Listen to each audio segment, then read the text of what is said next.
Spoštovane dame, spoštovani gospodje, lep pozdrav. Lep pozdrav v mojem imenu, sem Sandi Curk, poveljnik regijskega štaba za Notranjsko in del Primorske. Pokrivamo tudi kraški del in seveda glede na naše poslanstvo smo temelj povezave z zdravstvom, kot tudi zdravstvo z nami, predvsem v primeru nezgod, nesreč, ujm in dogodkov, v katerih moramo varovati življenja ljudi, materialne dobrine. In obdobje zadnjih 2 let je bilo tudi za nas izredno težko, vendar zmagovito, ker smo imeli na strani utrip Primorcev, Primork, Notranjk, predvsem pa dobro organiziranega zdravstva, ki je odigralo primarno vlogo v borbi s COVID-19. To področje regije je mogoče malo tradicionalno tudi skozi zgodovino. Primorskemu narodu zgodovina nikoli ni bila naklonjena niti pri uporabi materinega jezika in ostal je močan duh, ki se izraža tudi v vseh težkih trenutkih družbenega sobivanja in življenja. In tudi COVID je prinesel in spodbudil ta čut, da je bila tukaj stopnja humanitarnosti in solidarnosti zelo velika tako pri prebivalstvu, kot tudi pri zdravstvenih delavcih, ki so že v samem začetku COVID krize postavili sliko, ki je bila krepko vzorna za slovenski prostor. Vendar sami po sebi smo premalo in brez velike pomoči ministra za zdravje Republike Slovenije, gospoda Janeza Poklukarja, njihovega ožjega tima, tu z veseljem naglasujem gospo Biserko Simčič, smo postavili neke parametre, tako imenovane nove pristopne module, s katerimi smo želeli pomagati prebivalstvu. Vsi ti moduli v času covida pa so temeljili primarno seveda kot vedno na podatkih. No, že tukaj se je hitro ugotovilo, da baza centralnega registra prebivalstva ni na istem nivoju koordiniranega poteka, kot je baza Ministrstva za zdravje oziroma, se opravičujem, Zavoda za pokojninsko zavarovanje. Ko smo šli korak naprej, smo želeli pridobiti tisto, kar so pripadniki civilne zaščite v sodelovanju z lokalno skupnostjo, župani, krajevnimi skupnostmi, predvsem pa naglasujem vaškimi odbori, želeli pridobiti. Se pravi informacije, kje, na katerem koncu te regije po vaseh imamo prebivalstvo, ki je starejše od 70, 75, 80 let, prebivalstvo, recimo, ki ima skozi zdravstvo tudi zavedene primere bolezni, da bi lahko lažje razumeli in predvidevali, kam naj grejo mobilne zdravstvene ekipe do ljudi, ki imajo težave z hojo, ki so nesposobni, ki imajo višjo stopnjo invalidnosti, da olajšamo njihovo življenje. Zopet so prihajali na štab podatki, vendar nerealni z dejanskim stanjem na terenu.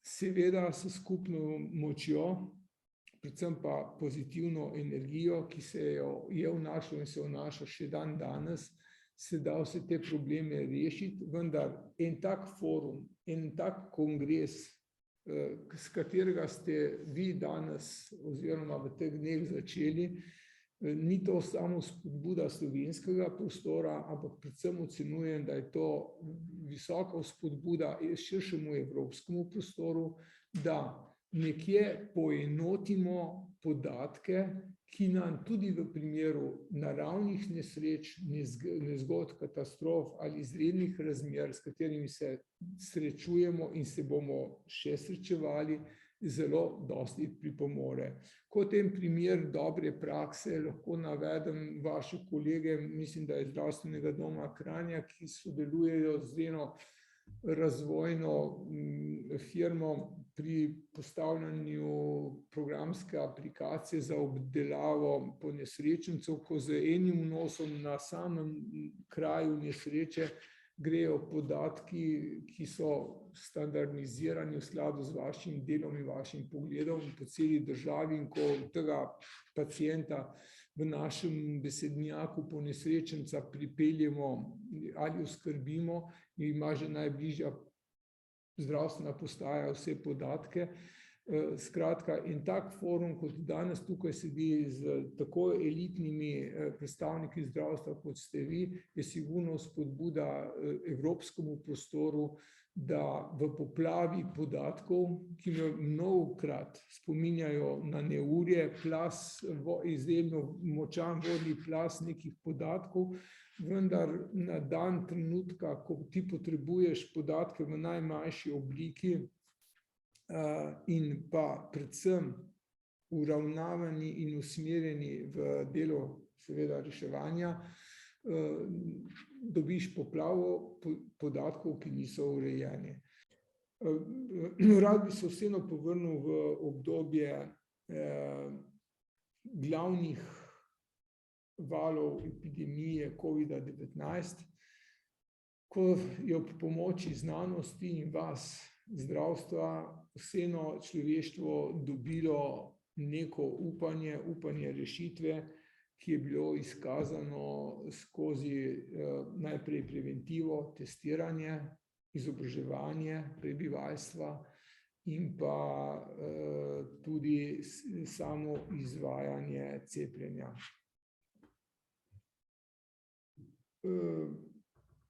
Pri načrtovanju vse skupaj enostavna pot.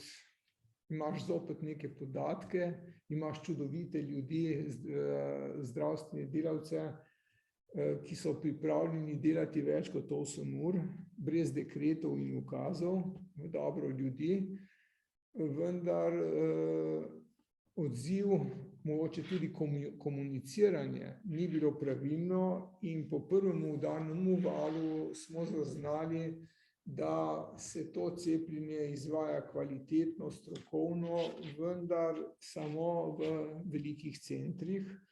Če govorimo o tej regiji, Notranjsko-Primorski, pa večinoma prebivalstva ne živi v glavnih centrih te regije, ampak živi na podeželju.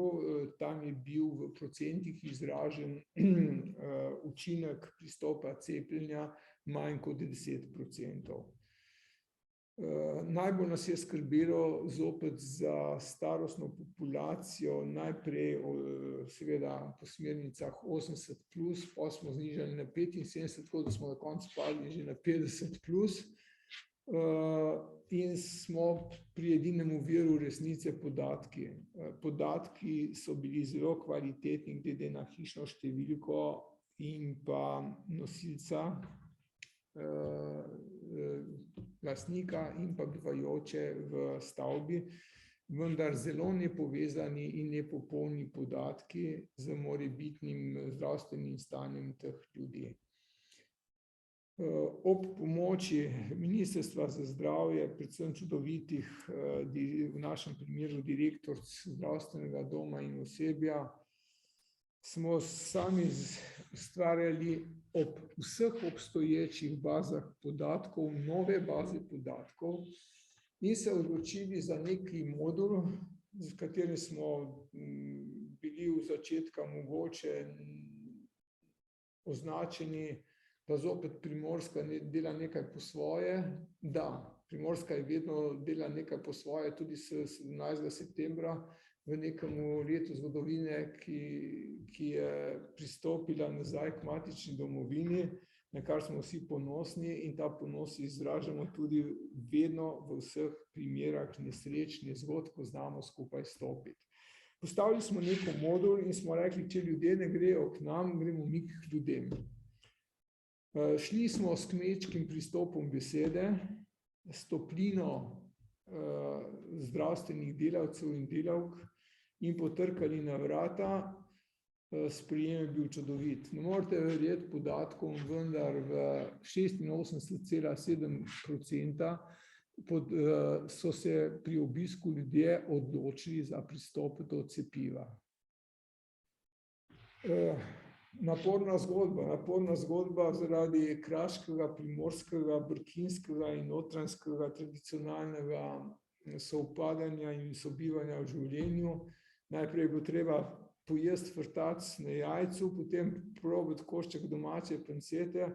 O alkoholu ne bi govorili, čeprav so Brkini in Kras zmeraj bili rodni, tako s slivo kot s trtjem, vendar te ljudje ob zelo močnih psihičnih in fizičnih naporih, kar pozabljamo, vedno vidimo samo zdravstvo v beli hali ali v modri hali, v nekih čakalnih dobah, vendar to je slika posameznih medijev. Življenje je nekaj drugega in mogoče premalo govorimo o njim.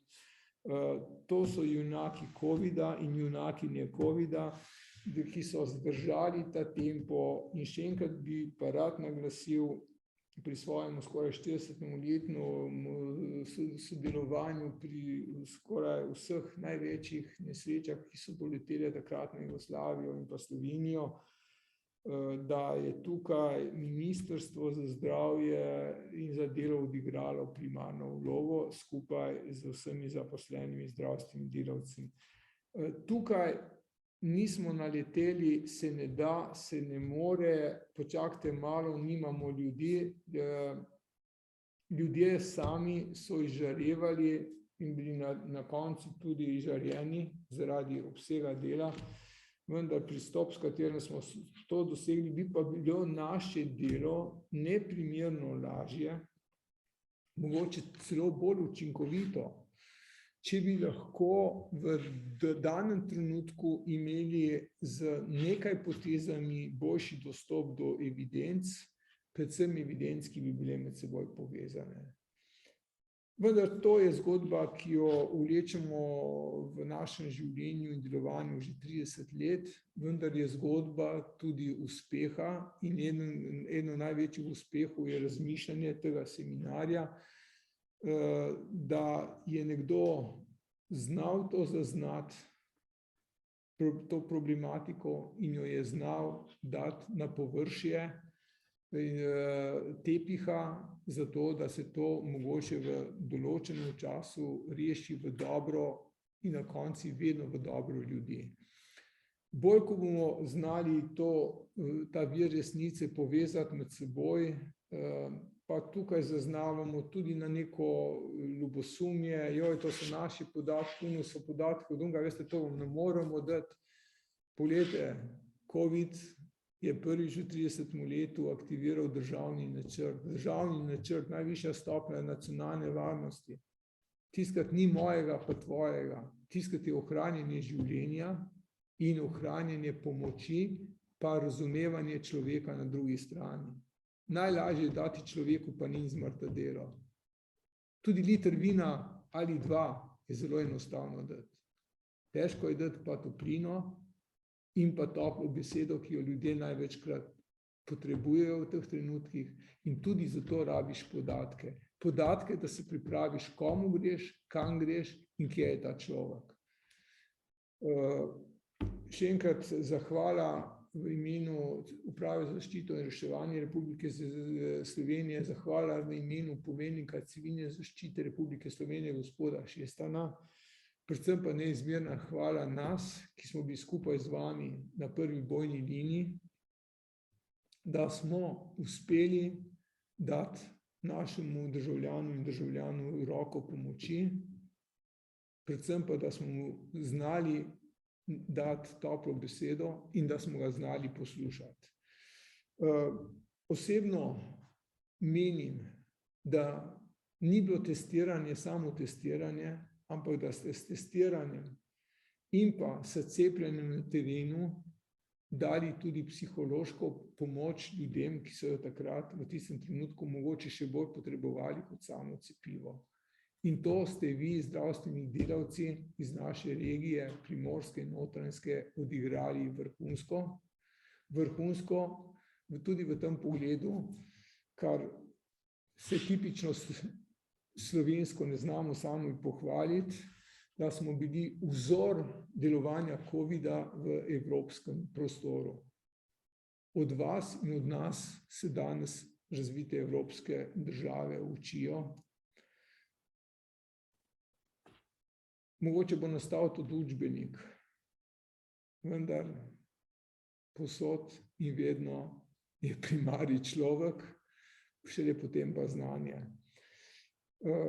Še enkrat hvala Ministrstvu za zdravje, hvala ministru gospodu Poklukarju, vsem vam in pa neizmerni volji in moči gospe Biserke Simčič, ki je bila gonilo novega modula, s katerim smo skušali, upam, da tudi dosegli neke cilje, ki dajejo več svetlobe in več optimizma.